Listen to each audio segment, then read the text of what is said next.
நம்ம ஜெயிக்கிற வரைக்கும் முயற்சி பண்ணிக்கிட்டே இருக்கணும் அப்படிங்கிற உதாரணம் இந்த பிளாக் கேப்ஸ், இந்த கீவிஸ், இந்த ஒரு நியூசிலாந்து ஸ்குவாட் அப்படின்னு சொல்லிட்டு என்ன பேர் வேணாலும் வச்சுக்கலாங்க. 92 வருஷத்துக்கு அப்புறம் வரலாறு படைச்சிருக்காங்க.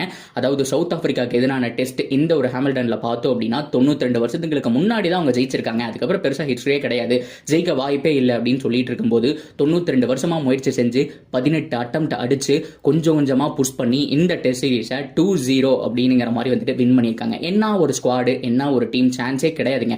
உங்களை பார்க்கறதுக்கு ரொம்ப அமைதியா இருப்பாங்க, பச்சை புள்ள மாதிரி இருப்பாங்க, யாரு கூட சண்டை போட மாட்டாங்க, அவங்க பாட்டுக்கு வருவாங்க, விளையாடுவாங்க, போவாங்க, பஞ்சாயத்தெல்லாம் எதுவுமே இல்லாம பாத்துக்குவாங்க.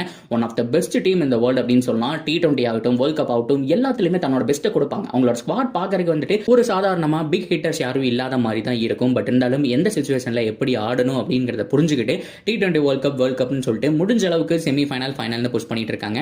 வெயிட் பண்ணி பார்ப்போம் இந்த வருஷம் எப்படி பர்ஃபார்ம் பண்றாங்க அப்படிங்கறத.